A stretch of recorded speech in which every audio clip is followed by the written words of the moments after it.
उत्तराखंड की वीरांगना तीलू रौतेली की जयंती के अवसर पर देहरादून में कार्यक्रम का आयोजन किया गया, जहां पर कार्यक्रम में मुख्य अतिथि के तौर पर मुख्यमंत्री पुष्कर सिंह धामी ने शिरकत करी है। इस दौरान उन्होंने राज्य की 22 वीरांगनाओं को तीलू रौतेली राज्य स्तरीय पुरस्कार से सम्मानित किया। वहीं पर कार्यक्रम में मुख्यमंत्री पुष्कर सिंह धामी ने यहां पर अगले साल से पुरस्कार की धनराशि 51,000 रुपये किए जाने की घोषणा करी। यहाँ पर यह भी बता दें कि विभाग की ओर से शुक्रवार को साल 2020 और 21 के पुरस्कारों के लिए चयनित महिलाओं के नामों की घोषणा कर दी गई है।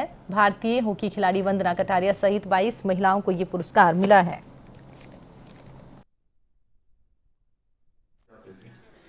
विभिन्न क्षेत्रों में और कोरोना के समय में जिन बहनों ने साहसिक काम किया है, लोगों की जान बचाने का काम किया है, अन्य क्षेत्रों में काम किया है, लोगों की सहायता करने का काम किया है, उनके प्रोत्साहन के लिए 23 लोगों को तीलू रौतेली पुरस्कार से सम्मानित किया गया है। और साथ में जो आंगनबाड़ी कार्यकर्ता हैं जिन्होंने विभाग की योजनाओं को छोटे बच्चों तक पहुंचाने का काम किया है, आम जनता सामान्य जनता तक पहुंचाने का काम किया है, गरीब बच्चों के पोषण का काम किया है, उनको भी जो है इसमें सम्मानित किया है।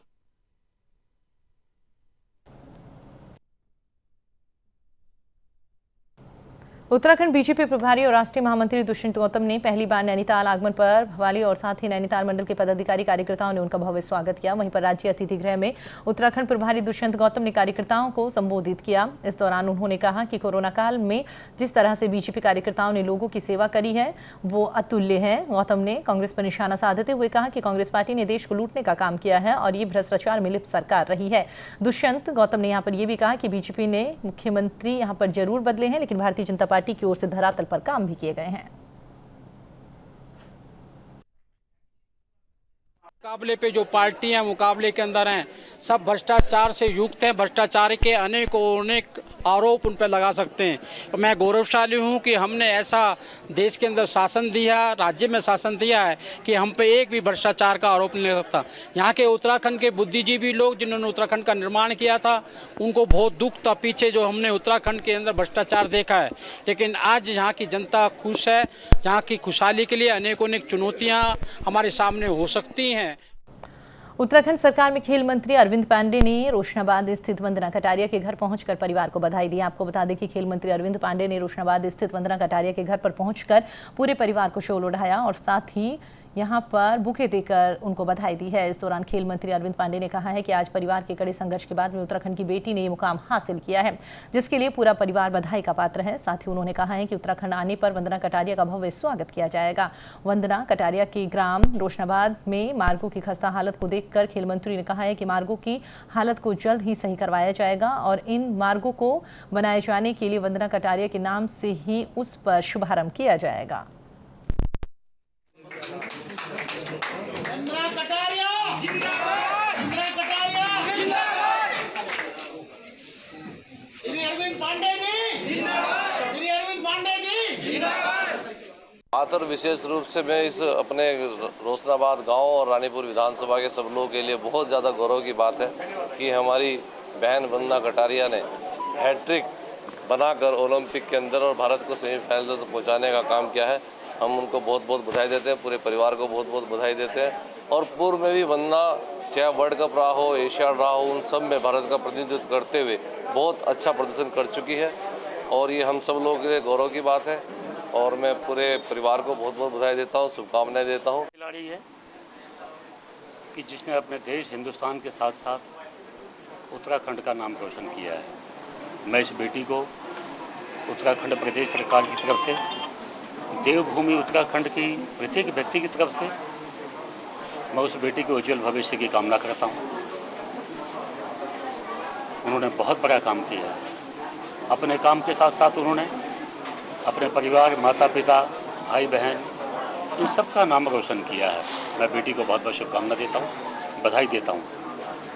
आज आने का मुख्य उद्देश्य कि जब बेटी ने इतना बड़ा काम किया है तो स्वाभाविक है परिजन भी कहीं ना कहीं मन में इनके उत्सुकता होगी मिलने की। व्यवस्था बनाए रखे हैं और बना रहे हैं, जिसका अपने परिवार की तरफ से धन्यवाद करता हूं मैं सर, आप सभी का। सर सबसे पहले तो अपने सौभाग्य की बात यह है कि हमें वंदना कटारिया का भाई कहने का सौभाग्य प्राप्त हुआ और परिवार को भी साथ साथ बहुत गर्व है और परिवार क्या, गांव, राज्य, प्रदेश, देश सभी को इस बात का गर्व है कि वंदना जो हैं भारत देश की बेटी हैं और सभी को बहुत गर्व है इस बात का और सभी बहुत खुशी और जश्न का माहौल है और अच्छा सा जश्न मना रहे हैं सभी लोग। ऋषिकेश में लक्ष्मण झूला क्षेत्र के कुनाव गांव के पास में गंगा में पूजा करने गया एक पंडित तेज बहाव की धार में बह गया है। सूचना मिलने के बाद में एसडीआरएफ की टीम मौके पर पहुंची है। टीम ने सर्च ऑपरेशन शुरू कर दिया।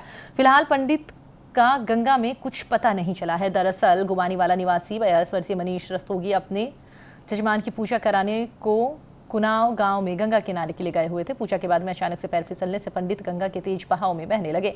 नजारा देखकर जजमान ने पुलिस को घटना की जानकारी दी। फिलहाल नहर के गेट बंद करके एसडीआरएफ ने सर्च ऑपरेशन चलाना वहां पर शुरू कर दिया है।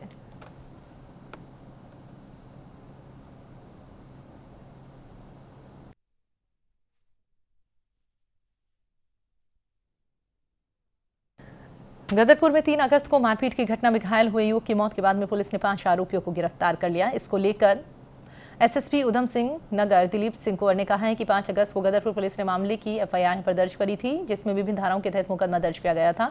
युवक की मृत्यु के बाद में इन धाराओं में कुछ वृद्धि की गई है।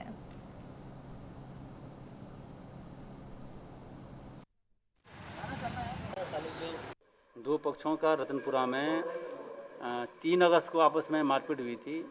इसमें से एक घायल जो है आपका नरेश, जो मृतक है नरेश सोना परमेश्वरी लाल, ये सुशीला तिवाड़ी अस्पताल में इसका इलाज चल रहा था। दौरान इलाज इसकी परसों रात को डेथ हो गई थी। इस मामले में जो संलिप्त लोग हैं उनकी अरेस्टिंग कर ली गई है और डेड बॉडी का जो है कल इसका जो है अंतिम संस्कार भी कर लिया गया है। पुलिस को जैसे ही सूचना मिली इसमें पुलिस ने इसमें तुरंत कार्रवाई की है। सुसंगत धाराओं में मामला पंजीकृत कर लिया गया है। विकासनगर के नवाबगढ़ क्षेत्र में डाकपत्थर रोड पर रास्ता बंद करने के लिए पहुंची विद्युत विभाग की टीम को ग्रामीणों के विरोध का सामना करना पड़ा। दरअसल कुछ लोगों ने यूजीवीएनएल के अधीन जमीन पर स्थित डांग को काटकर समतलीकरण करके खेतों में जाने के लिए रास्ता बंद कर दिया, जिस पर रास्ते को अवैध बताते हुए विभाग ने रास्ता बंद करने की कार्रवाई शुरू कर दी है। बीच मौके पर मौजूद ग्रामीणों ने इसका विरोध किया, जिसके चलते हंगामा बढ़ता देखकर विभाग को मौके पर बुलाना पड़ा, जिसके समझाने और तहसील प्रशासन के सहयोग से निरीक्षण करके आगे की कार्यवाही अमल में लाई जाने के आश्वासन के बाद में ग्रामीण शांत हुए।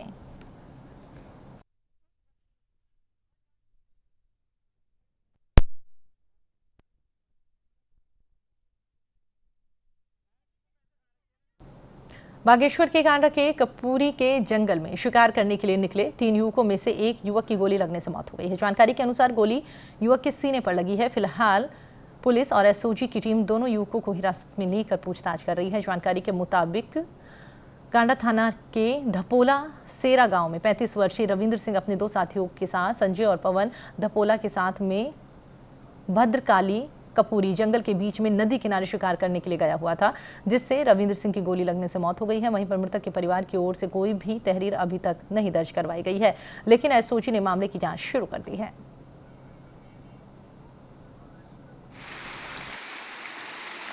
दोपहर में शिकार करने के लिए भद्रकाली की जो नदी है उसके वहाँ गए हुए थे, तो वापसी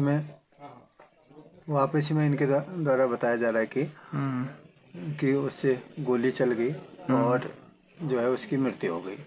तो मौके पर हम गए थे और जो भी वहाँ के साक्ष्य हैं हमने इकट्ठे कर रखे हैं। पीएम के लिए बॉडी चली गई है और जैसे भी इन्वेस्टिगेशन इसकी चल रही है।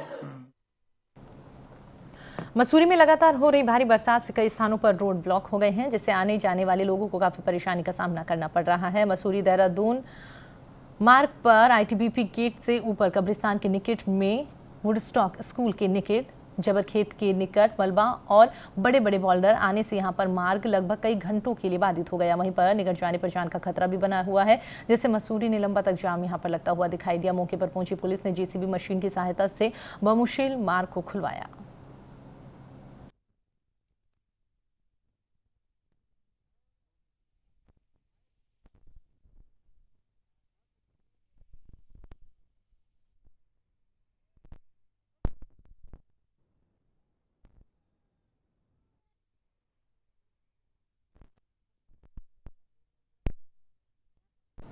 आम आदमी पार्टी के राष्ट्रीय संयोजक और दिल्ली के मुख्यमंत्री अरविंद केजरीवाल एक बार फिर से सियासी माहौल यहां पर गर्माता हुआ नजर आ रहा है और इसी के लिए वो उत्तराखंड भी आ रहे हैं, जहां पर केजरीवाल 9 अगस्त को देहरादून आ रहे हैं। यहां पर वो दौरे के दौरान नया ऐलान कर सकते हैं। साथ ही रोड शो करके संवाद के जरिए पार्टी कार्यकर्ताओं में जोश भरते हुए दिखाई देंगे। आपको बता दें कि अरविंद केजरीवाल ने बीते महीने 11 जुलाई को अपने 1 दिवसीय दौरे के दौरान 4 वादों का ऐलान किया था, जिससे राज्य के हर परिवार को 300 यूनिट मुफ्त बिजली, किसानों को फ्री बिजली, पुराने बिल माफ और 24 घंटे बिजली की गारंटी दी गई थी। उनके इस ऐलान के बाद में मुफ्त बिजली को लेकर उत्तराखंड का सियासी माहौल काफी गर्माता हुआ दिखाई दिया।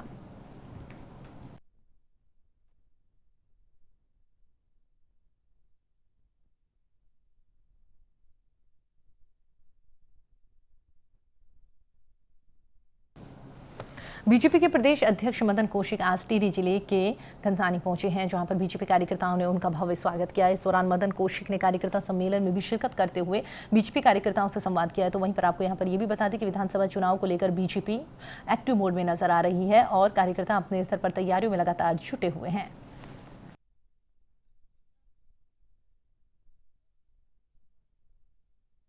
ऋषिकेश के हरिपुर कला में वैक्सीनेशन शिविर का राज्यसभा सांसद नरेश बंसल और नगर निगम महापौर अनीता मंगाई ने निरीक्षण किया है। इस दौरान उन्होंने यहां पर हरिपुर कला में शिविर के दौरान व्यवस्थाओं का जायजा भी लिया। तो वहीं पर सांसद नरेश बंसल ने कोरोना गाइडलाइन का पालन करते हुए सभी से वैक्सीन लगवाने की अपील करी। तो वहीं पर कार्यक्रम के दौरान लोगों को मास्क और सैनिटाइजर भी यहाँ पर वितरित किए गए।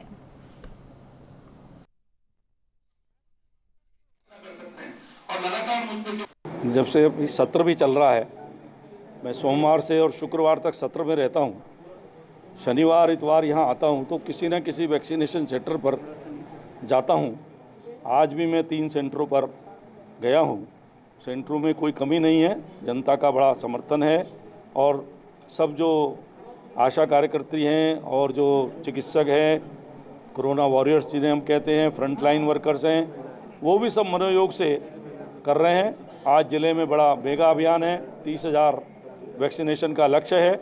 मैं 3 सेंटरों पर गया हूं, तीनों पर मुझे जो समाचार मिला है बड़ा संतोषजनक है। शाम तक लगभग 1,000 वैक्सीनेशन तीनों सेंटर्स पर। पौड़ी के विकासखंड खिरसू की ग्राम पंचायत नौगावा में जिलाधिकारी डॉक्टर विजय कुमार जोगदड़े ने स्थलीय निरीक्षण किया है। जिलाधिकारी ने मौके पर अतिवृष्टि और भूस्खलन से हुए नुकसान का जायजा लिया और संबंधित अधिकारियों को तत्काल आकलन करने के निर्देश दिए।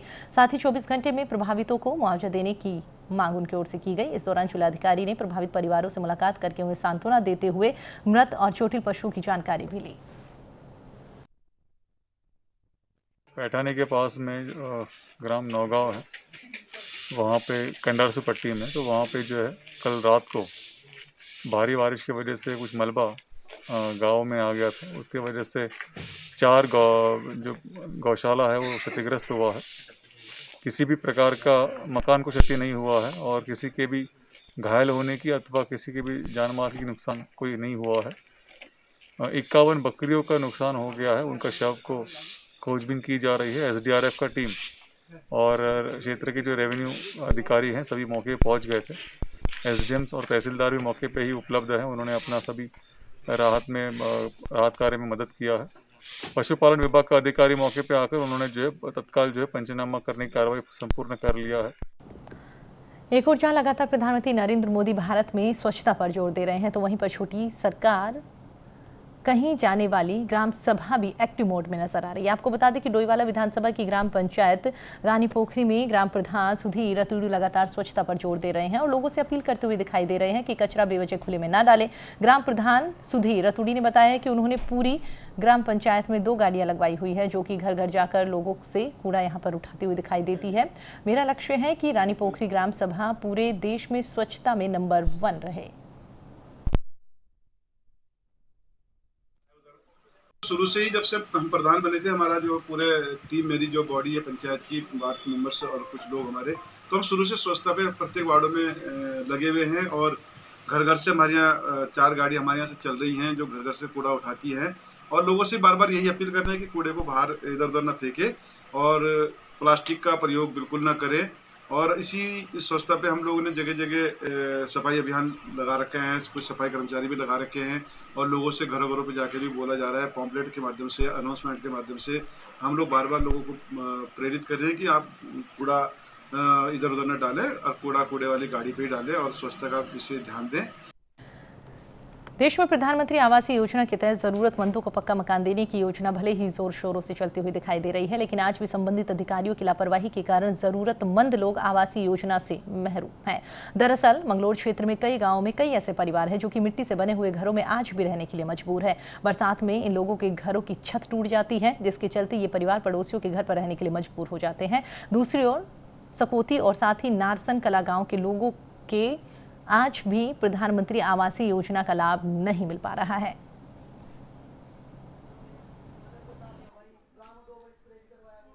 टूटे फुट्टे हैं बिल्कुल, उनमें कड़ी भी नहीं है।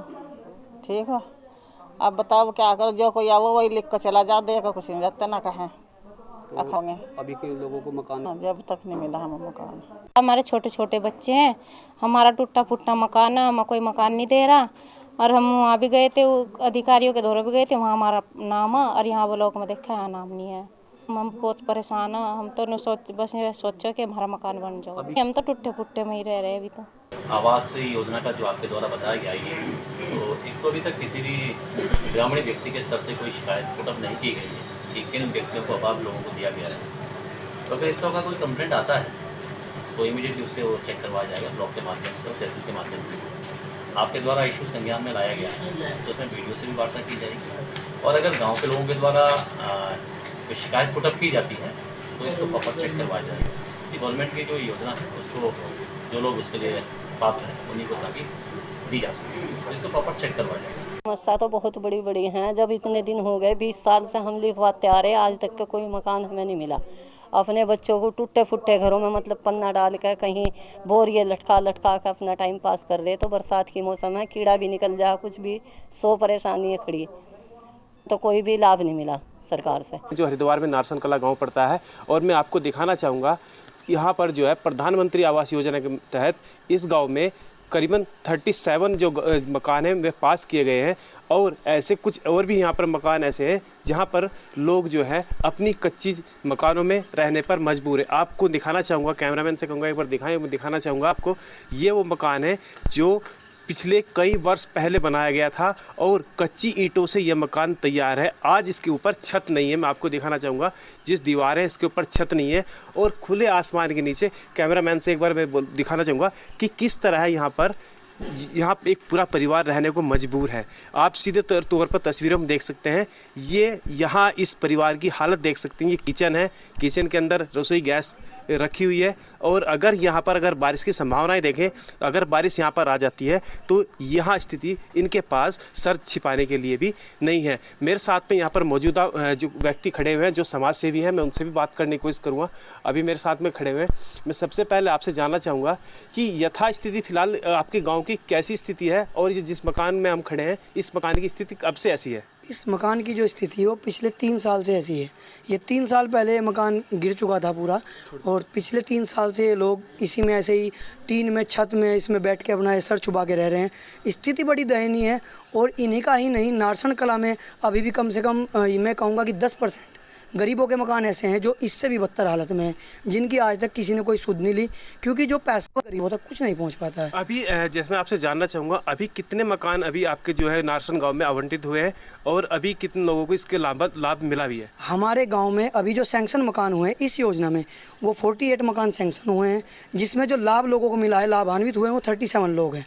लेकिन जो हमारा ब्लॉक स्तर है वो हमें 33 मकान की लिस्ट दिखा रहा है। उसमें 4 मकान कहाँ गए? ब्लॉक के अधिकारियों से पूछा, वो कोई संतोषजनक जवाब हमें नहीं दे पा रहे हैं। वीडियो साहब की पूरी संलिप्तता है, वो ये बोलते हैं कि हम जांच करवाएंगे, आश्वासन देते हैं, लेकिन कोई जांच नहीं होती है।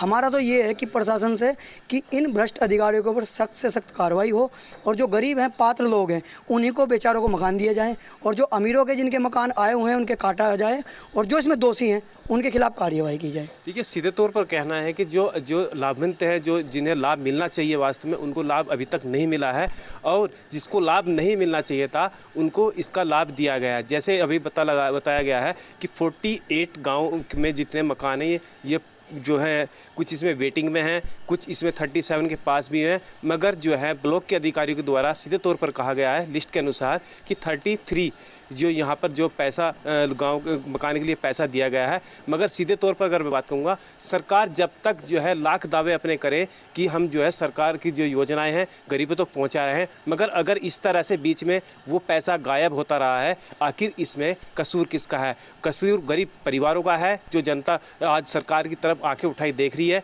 या अधिकारियों का है? ये समय बताने वाली बात है। जो समय आएगा, जांच होगी, उसके अनुसार पता लग पाएगा। आखिर मेन मुद्दा फिलहाल ये आता है कि आखिर ये लोग कब तक इंतजार करेंगे। मैं न्यूज़ इंडिया के साथ रोहित कुमार। फिलहाल इस बुलेटिन में इतना ही। आप देखते रहिए न्यूज़ इंडिया। नमस्कार।